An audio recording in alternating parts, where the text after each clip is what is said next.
Which the Council of Governors, the Kenya Medical Practitioners, yes. In the matter Washika, I appear with Mr. Tula Kilongo and Mr. Chenge. We appear for the union and the second to eighth respondent. Second to eighth? Respondent.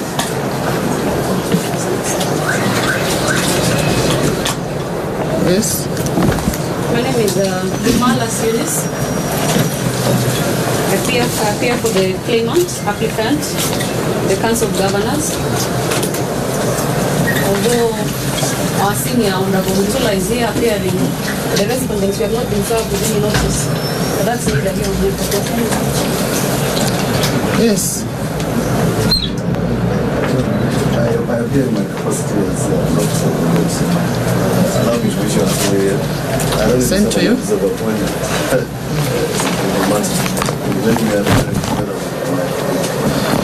Well, we'll let you sit in as a friend of the court for now, because we still don't have your notice of appointment. Yes. So you can sit in. Okay, Mr. Shika. Yes.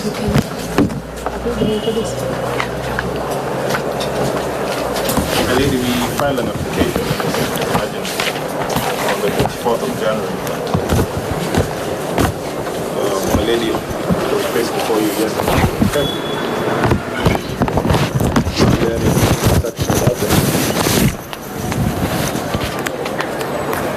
My lady, we served all the parties with that application. We are ready to proceed with that particular application. It's an application for review of your orders of the 12th of January 2017.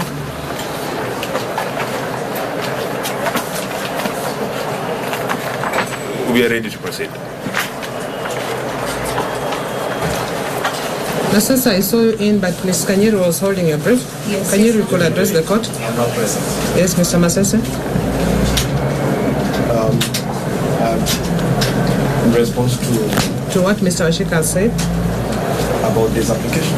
Yes. I was served with this application yesterday, and I didn't have an opportunity of going through it because it was late in the evening.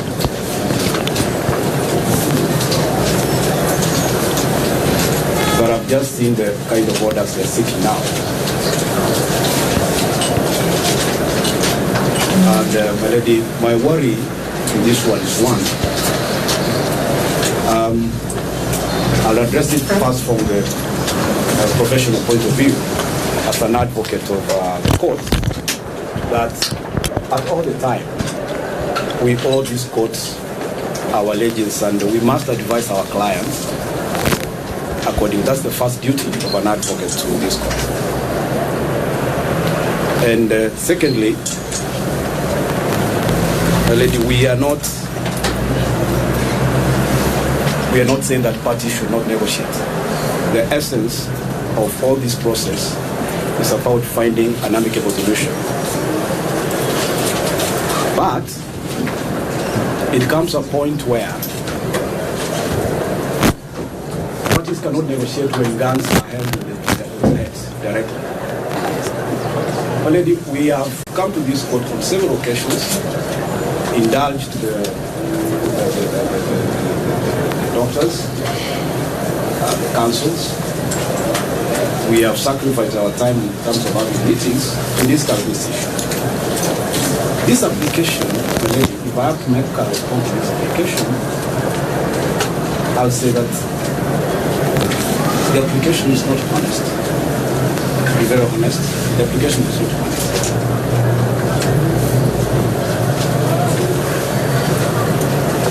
Because one, it's a very simple issue. The tactics of negotiations, techniques of negotiations, when it comes to collective bargaining agreements, terms and conditions, are known. We cannot have the court indulging both parties to sit and agree and come, because it's not the court's business to put doctors in jail. That's not the business of the court. But But the court feels like the orders it has issued are not being obeyed. And then now we have this application again without giving an explanation. The level of where have we reached in terms of negotiations? What can we report to the court? Do we have anything to report that yes, this is the last time we sat with the minister, and this is the extent, right? And we were open to this and that. Then, my lady, from there, you can also be able now to understand and say yes, there is a way I can make an application to review my orders. But without that guiding principle, my lady, you cannot act just without something guiding you to review the order. Because right now it means we are now moving from that aspect of industrial relations. Now we are going to argument of making legal arguments about the content of court proceedings. Okay, Mr. Masesa, I see you getting into the merits of the application. Yes. So I'll stop you from there. Yes. I thought you'll tell me you have been served, you want time to respond. I have been served with the application. My colleague is going to proceed with the application that you're saying. We can, the thing is, we are going to be told, file your responses. That's the process of the court. And the first process of the court must be paid also before we are told, file your responses. We are ready to file the responses, but first thing is obey the first court orders that were issued, then we'll file this one. Even if it means for a month, then you go back to the strike. I mean, it serves both parties. That is exactly what I was wanting to say. Okay, that's Mr. Masese. Ms. Akuno. My lady, we have not been served with the same application. But on the face of it, I will associate myself with the submission of my colleague. We would be objecting to the same application on the grounds that the applicants have not demonstrated any seriousness in this matter. The strike is still on. They want a review. I will let it. As we will be granted time to file our response, we are totally opposed to the application.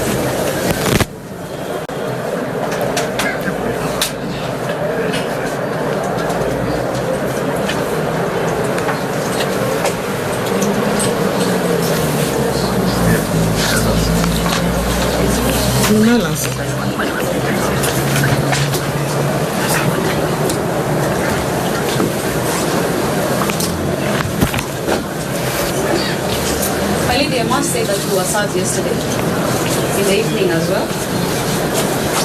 And under the new Contempt of Court Act, we look at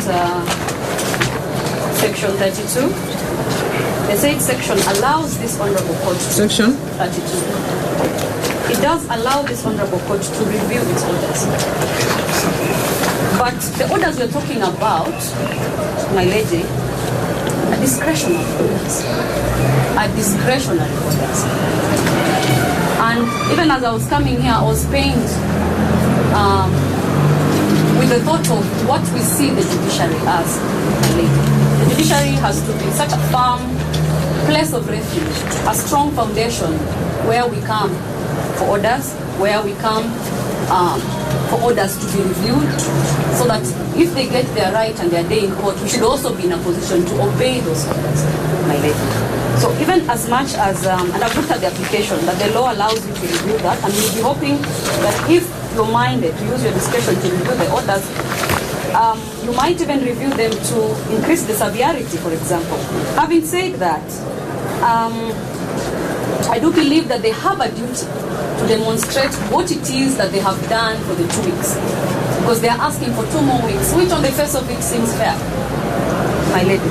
But they need to demonstrate, because now we need to focus on what is important. If to them, their success of the strike is how much deaths have occurred to the people of Kenya, they should say, okay, now we have 100 people have died, now we have been successful, or something like that. That's what makes them happy.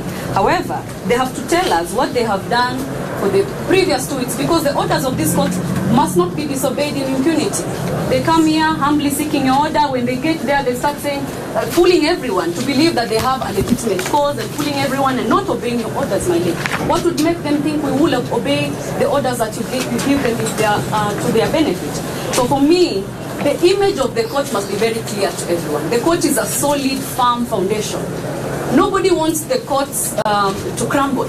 Not them, not us. That's why they ran to the Court of Appeal. We want this court to be stable forever. You took an oath, my lady. Page 183 of the Constitution has the oath that you took to defend the integrity and independence of this court. You took that oath. I took my own oath. The doctors have taken their oath, which clearly they are not serious about. Because when you look at their oath and their conduct, they are at variance, my lady. But having said that, let them demonstrate to us and the entire court what they have done for the previous 2 weeks that you gave the orders to, and then what they want to tell us they will achieve for the next 2 weeks for us to take them seriously. Otherwise, let us ensure we create an environment that is conducive for negotiations. How do we do that? We call off the strike. My clients, I could advise them, because it's my duty, to call off any threats that they have put in place. Then let's have a conducive environment for the next 2 weeks and discuss a way forward. The people of Kenya have suffered enough.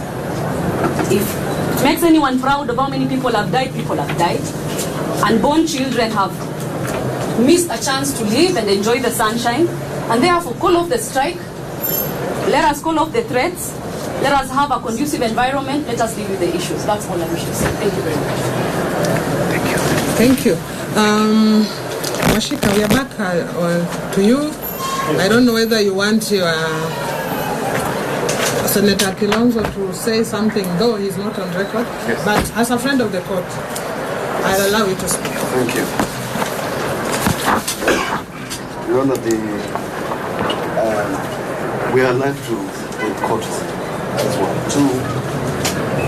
In your discretion and wisdom, suspended your sentence to allow parties to negotiate. Your Honor, I must state as an officer of the court that I sat in a meeting with the Cabinet Secretary, and his formula of resolving this crisis was to deal with the CBA clause by clause, which will result into a return to work formula.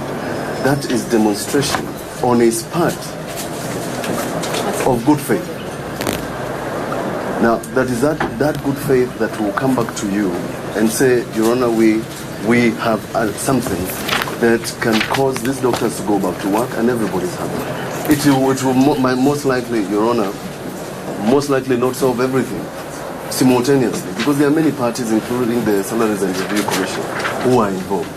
So, Your Honor, my request to you, again in your discretion, the similar discretion that you used to suspend this sentence, and by virtue of this contempt of court order act, which came into force immediately after your order, unlike my colleague, your discretion to review your order is as wide as it can be, provided, Your Honor, you are convinced and persuaded that there is no deliberate action on the part of your order that you have made. And there isn't any deliberate action to first ensure that your order is not complied with, because you were alive to the fact that there were negotiations going on and you suspended the sentence. Nothing will happen in the next 2 weeks, Your Honor, if you review your order.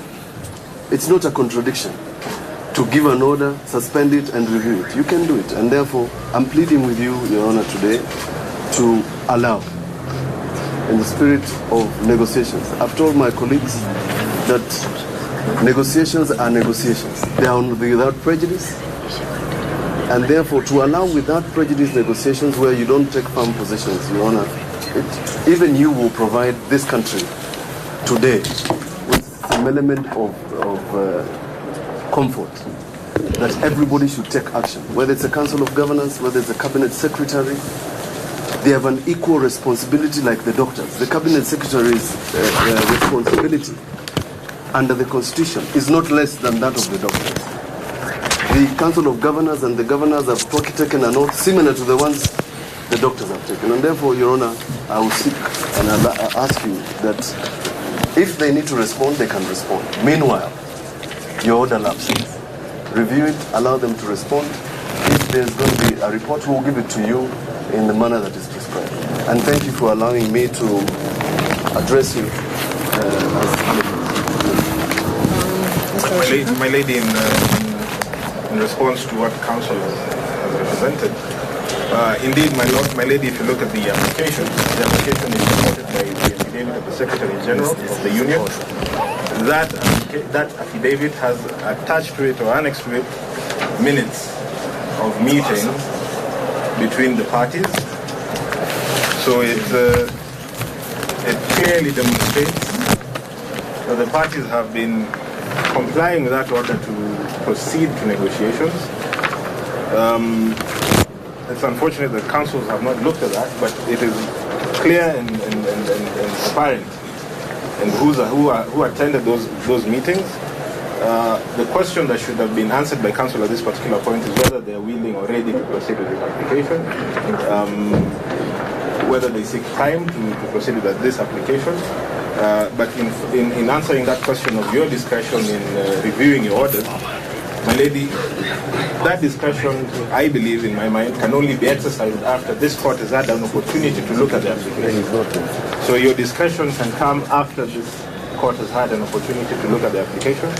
As we stand, the court has not had an opportunity to look at that particular application. So therefore just request that this court proceeds and here's this application for review. If they require time to put in appropriate responses, to grant that time. There's no prejudice that will be visited on either party by allowing this application to proceed. My lady, the position will still be the same. The sentence is still there in force. Suspension does not mean that you have, in effect, completely gone back to the order. It is still there. The essence of this application is just to request that in the same spirit that you granted that suspended sentence, we proceed and finalize on the issues that have been dealt with. Because a substantive part of the issues concerning that CBA have been dealt with at those meetings between the parties. Okay. Mr. Masesa, I can see you itching to say something. Yes, my lady. No, you don't have a right of reply. Yeah, but he indicated that you need to indicate whether you are ready to proceed today or not. I heard Ms. Akono say she has not been served, which means she's not really ready to proceed.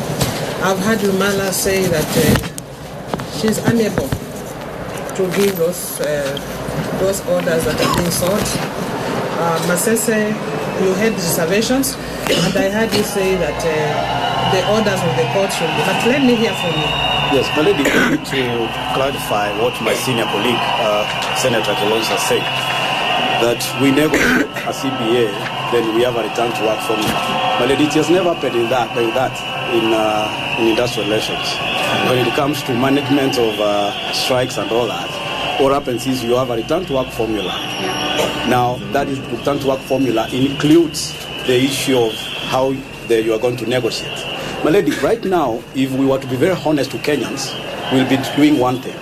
We'll be saying, now that we are unable to have a return to work formula out there, we can have a return to work formula in that file, right?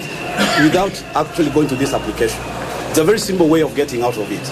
We have a return to work formula in that file. Let's call off the strike, one. Secondly, all the threats that have been issued by the Council of Governors, be restrained. Secondly, within a period of maybe 2 weeks, we come back, all right, to report on something. But we cannot say that we have to negotiate a CBA, then we come. The problem again we have is what you were misquoted, my lady, by saying there is no CBA. You didn't say that. You didn't say there's no CBA. My lady, what you said was it has not been registered. That's what you said. And anybody who misquoted the court to be saying, because this is what you should do, that there is no CBA, I think that is misleading the public. What you said was it has not been registered. My view, my lady, has been, and my colleague, that there's a document. All right? It's only that it has not been registered. That's the only problem we have. How do we do it? There are so many ways of doing it. Now, the prejudice that this will cause is that people will continue suffering. That's the prejudice. This is not about money. I cannot suffer prejudice because you compensate me with costs, as we argue in the legal jargon. No, it's about the lives of Kenyans, right? And all of us, I can see Senator Omar is here. All of us, it seems we are now willing to have this. And if my colleagues who are saying vacate the orders, they respect that you have given the orders and they know their orders. My lady, there's nothing again wrong by them saying we want to obey your orders that you issued by calling off the strike for this period. But we want the protection of this cost in terms of how we are going to negotiate and within this period. If within this period the government and the Moi teaching referral are not able to resolve, then we go back to the strike. All right? That's the only way we can resolve it. Because we put timelines for that issue. We put timelines for that kind of negotiation. And now that stakeholders have come in, the Senate, I think, is here. It's only that we don't have the Parliament. The Senate is here. We have LSK. LSK has come in. I understand my colleague was saying LSK is coming in to mediate. The gravity of this matter, we understand. But the way we are approaching this issue, we are too casual. That's the problem. We are too casual. We are capable of resolving this issue. We have the machinery, we have the capacity. This is not the first time we are experiencing this kind of crisis. But we are not being given that chance by the other party. That is the problem we have, Melody. And this prejudice. The application, you are not ready to proceed today. Melody, I cannot proceed with this application because in the first place, the orders, you see, there's no audience in the first place. I don't know why we are engaging ourselves in this kind of tricks. We should be addressing a different issue, Melody, the way I've said. Can we go out with the Senate and my colleagues here? We have a return to work formula. We come and report it so that it's managed from here. We go and call off this strike. First, you cannot negotiate in a strike before you call it off. One, you are negotiating with people who have disobeyed a court order. On our part, we are saying we are going to do that. We are going to negotiate with people who have disobeyed the court order. But they should also be able to do the same thing. They say, I think we have pushed you to the corner. Now that we are here, can we have a clear guideline on a return to work formula? The CBA is there, but it has not registered. Some things have to be done on that panel PT, on that CBA. This is not the first time we are talking about a complicated CBA. This was not a complicated CBA. It's very simple. My lady, if I'm given 2 days to work on this CBA, I can produce them a very nice document. That's what I've been doing for the rest of my life. And I don't know why they're saying this is a complicated thing. It's not complicated. It's a very simple issue. I wish you were the serious. Thank you, my lady. I'll just hear you for a second. For a second only, my lady. And also just to be sincere about the process. There's a lot of misinformation as well. Because when they say, when Learned senior senator was talking about the issue of CBA first and then return to work formula, it's an anomaly. The CBA as we speak has been stayed by the Court of Appeal.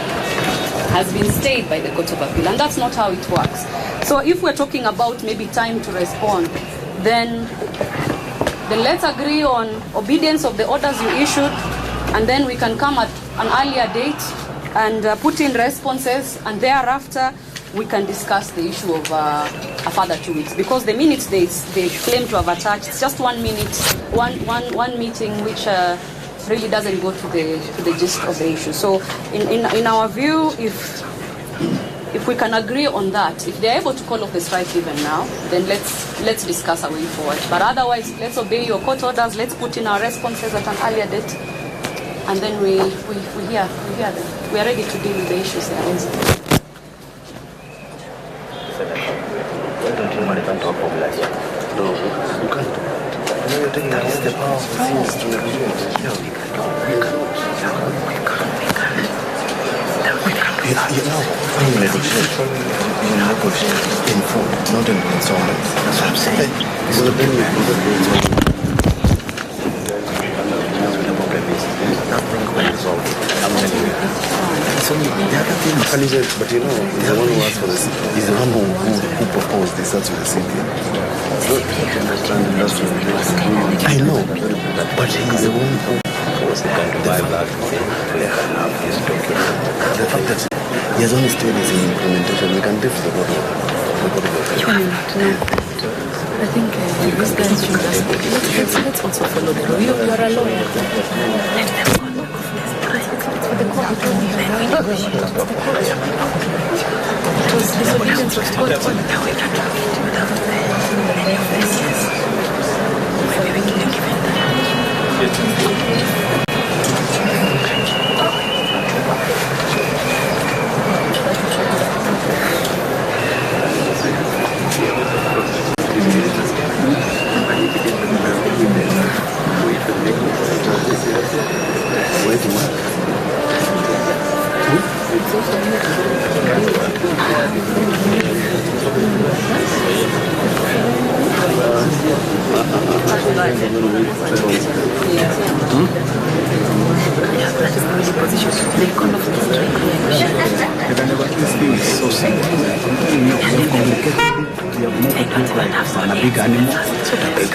I agree with you. It's not a big animal. It's a very simple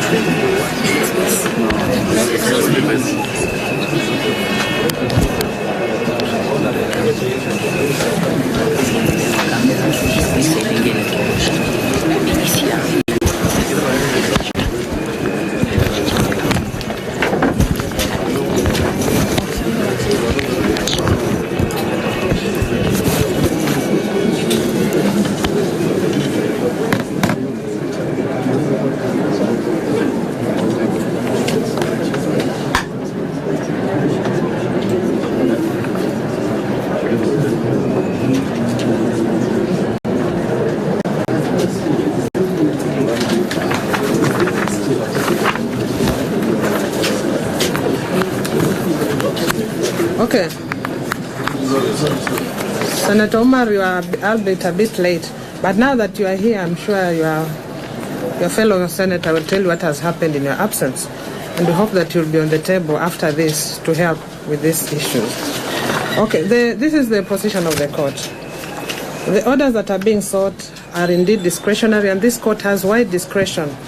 It is clothed with wide discretion to actually review the orders that are before it, or to make any other orders that will be geared towards resolving this impasse and also bringing a solution to the matters that are before me.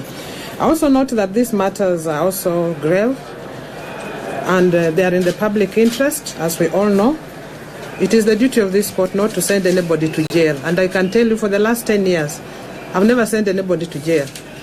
Since I left my position as magistrate in Kibera in 2007, I've not sent anybody to jail. But the role of this court is to bring a solution, and an amicable solution, given what is happening. Given that the matter is in the public interest, and I have the discretion to review my orders, and I've heard what the learned ladies and the gentlemen have stated on the other side about allowing some more time to have this issue resolved, I will take time and review the orders I gave on 12th of January. I will further suspend the sentence that I issued, and I'm suspending it for 5 days. 5 days which expire on 31st, because on 31st I want to come back and hear the parties. The parties, meaning that if there are responses from the other parties on this application for review dated 24th, they should respond so that we come back together on 31st of this month, that is on Tuesday next week. We hear if we need to review. If you are negotiating, and that is not what is before me. What is before me is the application for content. And I let it be clear that I'm not hearing the application for negotiation. But if this court is given an opportunity by the parties that are negotiating to come and ask this court to also help in those negotiations, I'll do it. But as you know, I cannot meddle into the parties' affairs until I'm invited into it. So I'm only dealing with that issue, but I've heard what Masese has said. I also know that this court actually has wide powers and can enter into this arena of the negotiations and resolve this issue. So I'll suspend this sentence further. So the doctors will not be going to jail today. They have 5 more days. And this 5 days is not for negotiation, in my view. It's for calling off the strike. because I'm dealing with the case for contempt. It's for calling off the strike. The negotiations are the sidebar. But you are allowed to continue with the negotiations. So we come back on the 31st. The respondents, you have 3 days to respond to this application that has been filed. And when you come back, we can have more directions on the Tuesday of 31st of January. Awesome. So those are the orders of this court. Most important.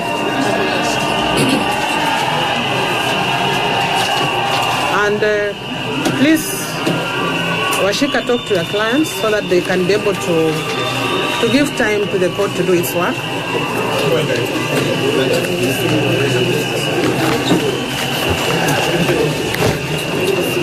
I have another matter as you go out.